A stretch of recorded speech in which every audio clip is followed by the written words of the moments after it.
요엘서 2장 28절부터 31절까지의 말씀인데요. 우리가 몇 절 안 되니까 한 목소리로 다 같이 한번 읽어보도록 하겠습니다. 28절부터입니다.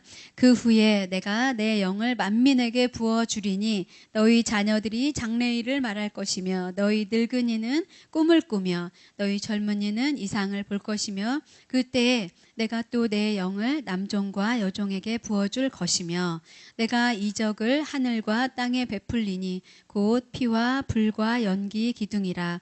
여호와의 크고 두려운 날이 이르기 전에 해가 어두워지고 달이 핏빛같이 변하려니와 누구든지 여호와의 이름을 부르는 자는 구원을 얻으리니 이는 나 여호와의 말대로 시온산과 예루살렘에서 피할 자가 있을 것이며 남은 자 중에 나 여호와의 부름을 받을 자가 있을 것임이니라. 아멘.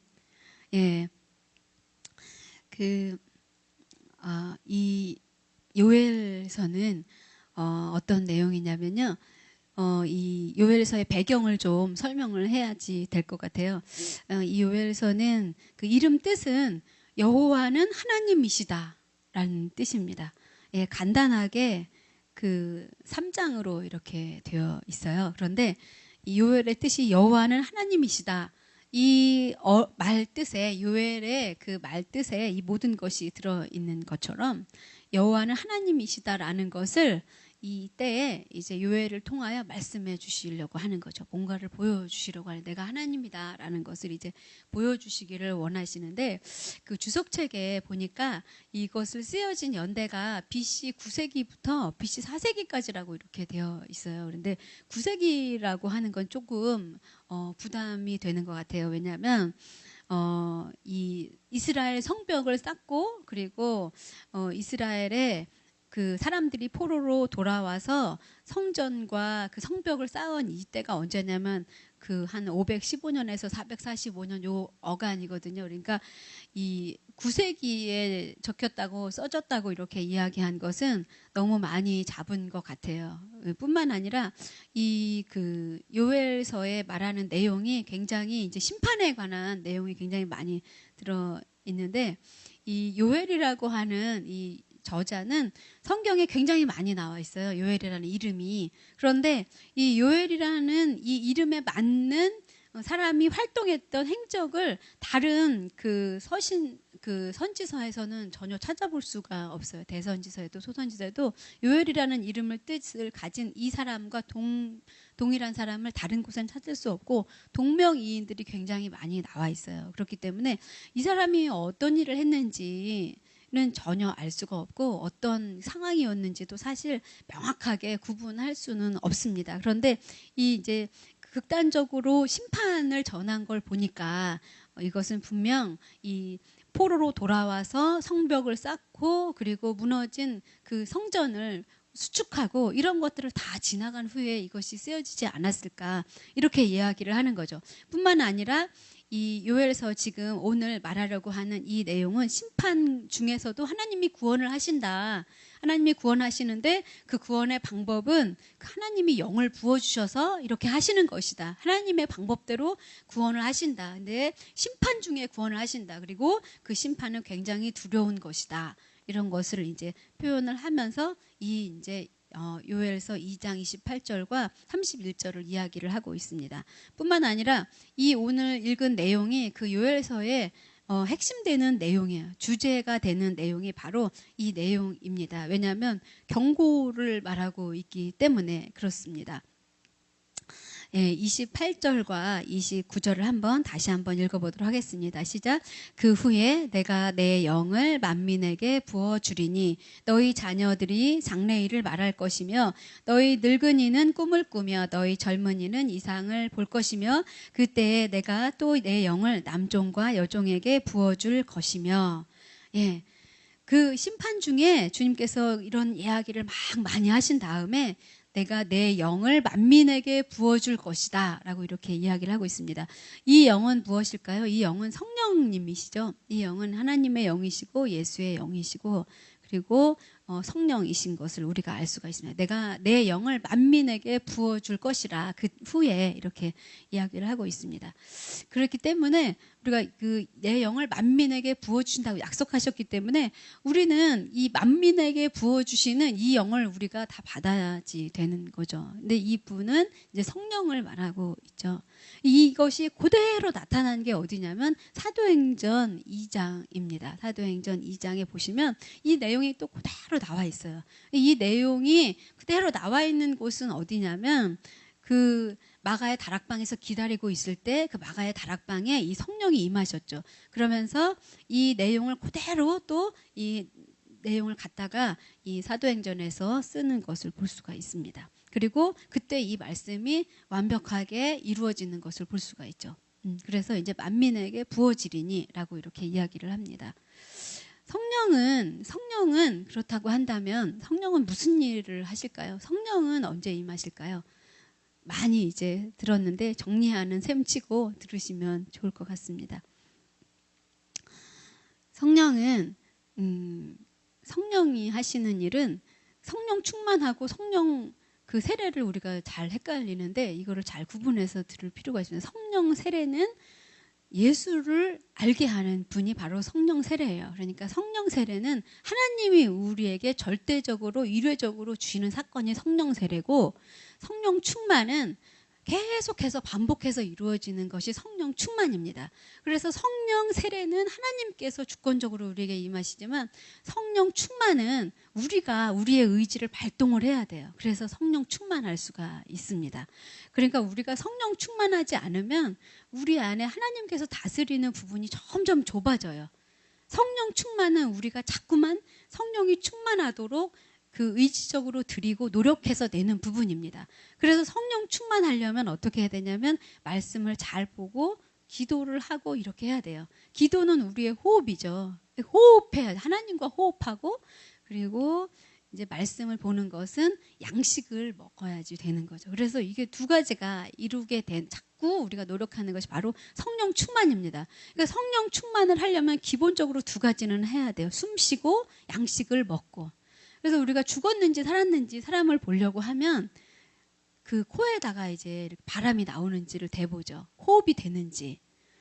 그리고 또 이제 어르신들이 하나님의 나라로 소천을 하시기 바로 직전에는 곡기를 끊으시죠. 음식을 받아들일 수가 없어서. 그게 바로 이제 말씀이죠. 그래서 말씀을 우리가 듣지 않고 또 기도하지 않으면 죽은 자와 같은 거예요. 그래도 아무런 변화가 없다. 뭐 불안하거나 혹은 뭐 너무 행복하고 잘 산다. 그러면 죽은 상태인 거예요. 그 사람은 아무 이런 것이. 하나님의 영이 임하여 세례를 받은 사람은 답답하고 견딜 수 없죠. 부르심을 받은 사람은, 하나님의 사람은 이 두 가지를 하지 않으면 견딜 수가 없어요. 예배를 드리지 않으면 살 수가 없어요. 그렇기 때문에 예배드리고 말씀 보고 기도하고 하나님과 교제하고 이거를 자꾸만 하게 되죠. 이것이 바로 성령 세례 받은 사람의 특징입니다. 여러분은 다 그러시죠? 예, 까딱 없으신 분 혹시 있으신가요? 기도 한 번도 안 하는데 까딱 없으신 분은 여기 없으실 거라고 생각을 합니다. 예, 답답해서 견딜 수가 없어요. 주님이 도대체 나한테 얘기를 뭐라고 하는 것 같은데 주님이 나한테 하는 소리를 내가 듣지를 못하니까 깝깝한 거죠. 예, 하나님의 영이 부어진 사람들이십니다. 여러분은. 그래서 하나님의 영이 그런 역할을 하죠. 성령이 그런 역할을 하는 거예요. 그러면 성령님은 도대체 또 무슨 일을 하는가? 성령님은 우리에게 증거하게 하시는 역할을 합니다. 사도행전 1장 8절에 보면 뭐라고 나와 있냐면, 성령이 너희에게 임하시면 너희가 권능을 받고 예루살렘과 온 유대와 사마리아 땅끝까지 이르러 뭐가 된다고요? 내 증인이 되리라. 그러니까 성령을 우리가 받아 충만하게 되고 능력을 더듬혀지면 우리한테 요구되는 것은 나의 증인이 되는 것. 그것은 바로 주의 종이 되는 것이죠. 내가 주님을 만났다. 내가 주님을 안다. 내가 주님과 친하다. 이거를 얘기하는 거, 그게 바로 증인이 되는 거죠. 그래서 성령이 우리에게 임하시는 이유는 바로 그거예요. 우리를 번쩍 들어서 막 하늘을 날아다니게 하거나 막 손을 막 흔들면서 이것이 비몽 사몽인지 뭔지 막 하면서 흔들고 다니는 그게 성령이 임하신 증거가 아니고, 성령이 임하신 증거는 다른 것이 아니라 막 방언을 말하고 이러는 것이 아니라, 성령이 임하신 증거는 나로 주님을 말하게 하는 거. 그게 바로 성령이 내게 임하신 증거이고, 그리고 내가 그 주님의 생기를 받아 주님의 뒤를 따라가며 주님이 여기 계시다라고 말하게 하기 위해서 성령을 우리에게 주신 겁니다. 그게 첫 번째 목표예요. 예, 다른 것을 원한다라고 하면 다른 종교에도 많이 있습니다. 다른 뭐 불교나 이슬람교에도 가면 병이 치료되고 방언도 있고 거기도, 그리고 몸도 이렇게 붕 떠요. 그래서 그 현각 스님이 우리나라의 어떤 분이 그 하버드대에 가서 말을 하니까, 그래, 거기는 정말 하나님이 계시구나 이러면서 그 붕 뜬 걸 가지고 이제 현각 스님이 하버드에서 공부를 하다가 한국에 왔죠. 그래서 불교가 더 우리나라에 이제 뿌리를 더 많이 내리게 되고 지적인 사람들이 이제 불교로 많이 돌아가게 됐어요.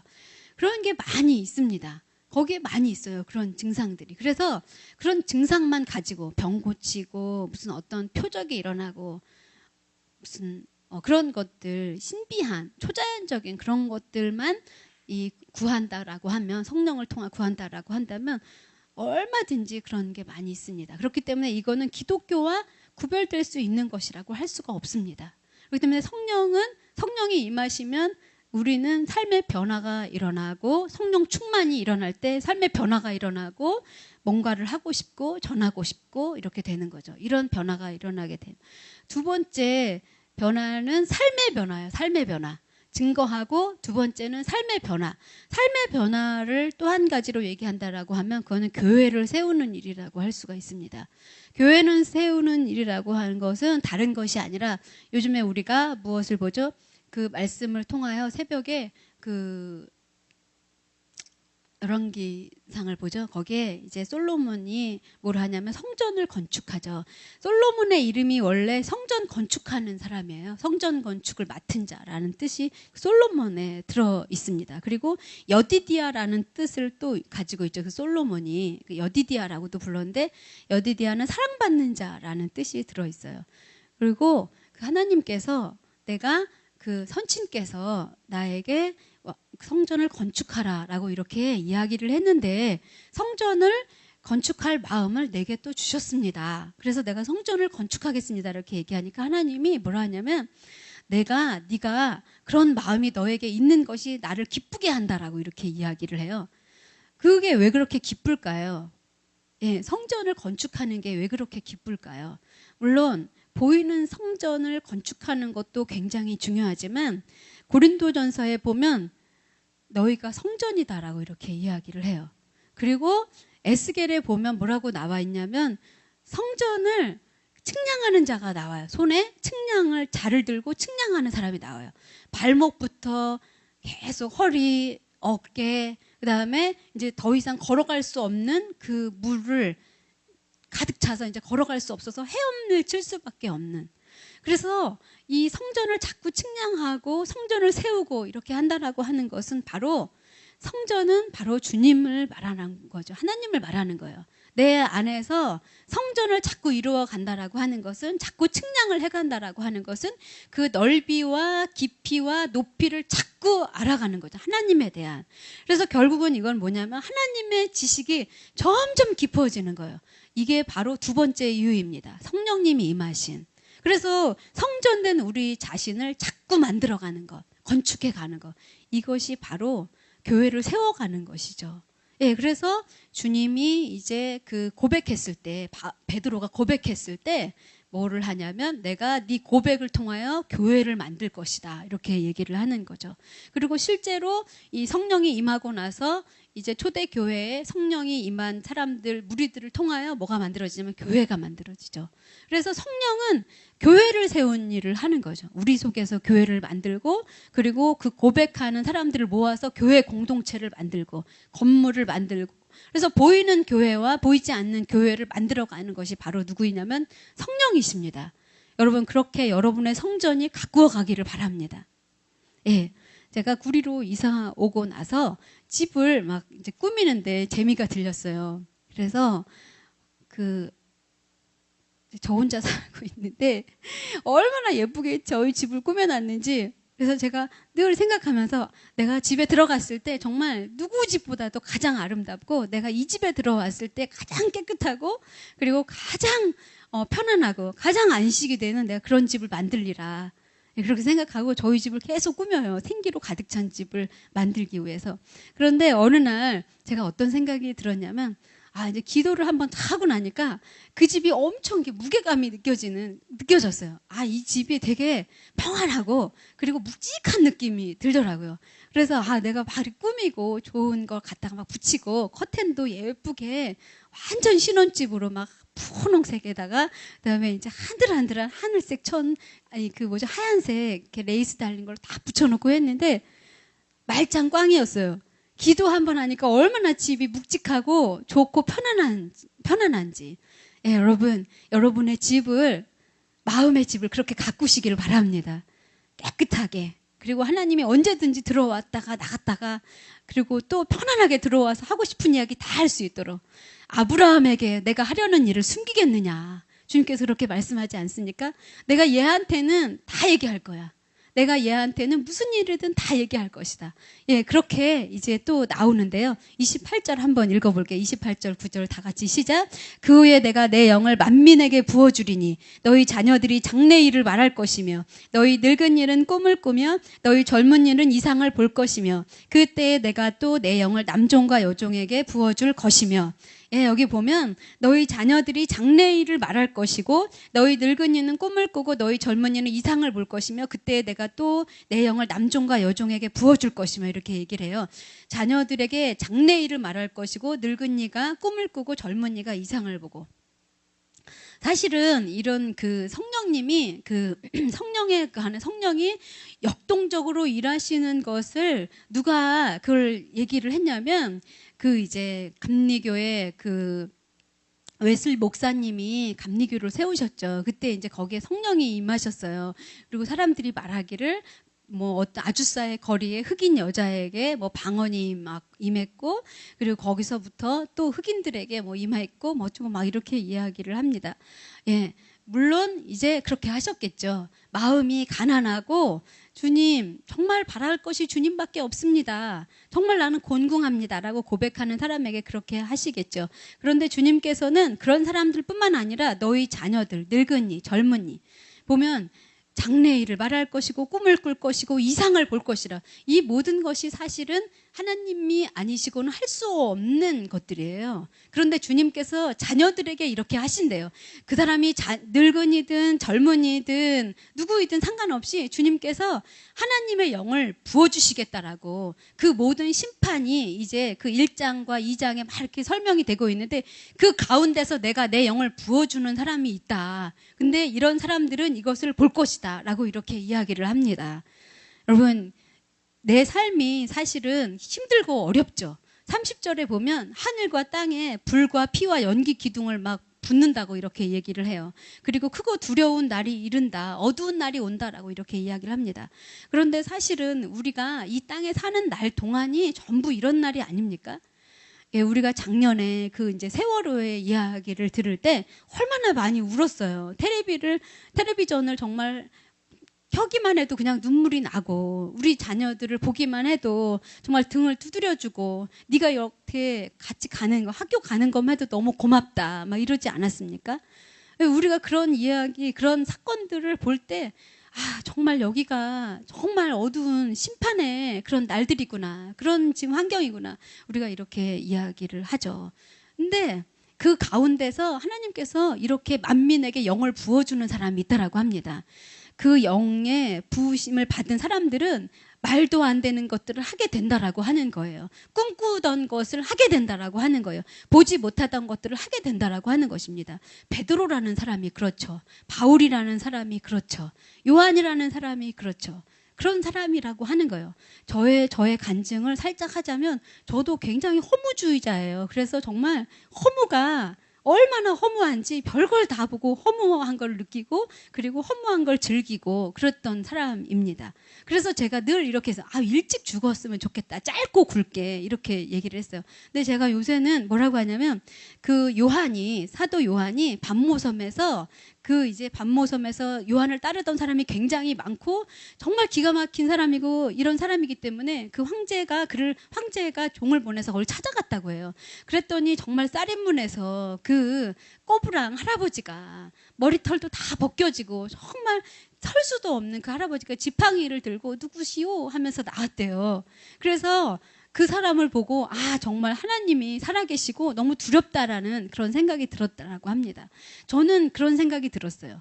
제가 예전에는 정말 그런 허무함으로 가득 차 있었지만 세상을 보면서 그런 생각을 많이 했지만 하나님, 내가 머리털이 다 벗겨지고 머리가 휘어지고 아무것도 가진 것 없는 그런 노인네가 된다 할지라도 하나님, 내가 있는 곳이 마치 에덴 동산인 것처럼 그렇게 살다 가게 하여 주시옵소서.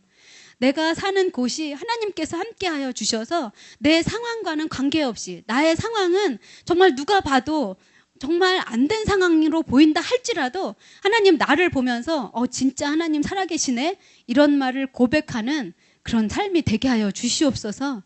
그렇게 제가 기도를 했습니다. 하나님, 그래서 나를 보니 하나님이 계시구나 라는 그런 고백을 하게, 주님, 내가 머리가 하얗게 될 때까지 주님 살겠습니다. 그런 고백을 했습니다. 여러분의 삶을 통하여 그런 하나님의 고백이 나오시기를 바랍니다. 여러분의 삶이 상황이 어떠하든지 그런 것들을 고백하는 여러분의 삶이 되시기를 바랍니다.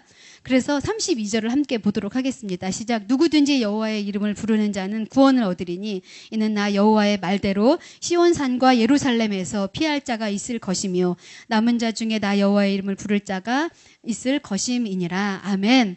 예, 주의 이름을 부르는 자가 구원을 얻게 되어 있다. 그리고 시온산과 예루살렘에서 피할 자가 있을 것입니다라고 이렇게 이야기를 합니다. 시온산은 어디입니까? 하나님이 계신 곳이죠. 히브리서에도 나왔죠. 시온산, 예루살렘에서 피할 자가 있을 것임이라. 하나님께서 함께 하시는 그곳으로부터 피할 수가 있고 그리고 그 남은 자 중에 부르심을 받은 자가 있다라고 이렇게 이야기를 합니다. 여러분, 오늘 수요 여성 예배에 여러분 하나님의 말씀과 함께 동행하기 위하여 오신 여러분들에게 바로 이 말씀이 임하게 될 것이라고 저는 확신합니다.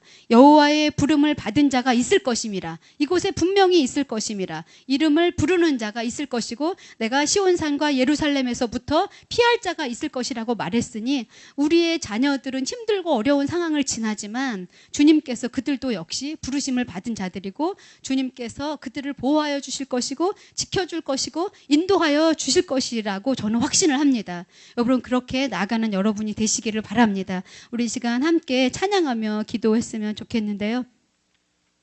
우리 빈들의 마른 풀같이 시들은 나의 영혼 함께 찬양하면서 우리 함께 나아가도록 하겠습니다.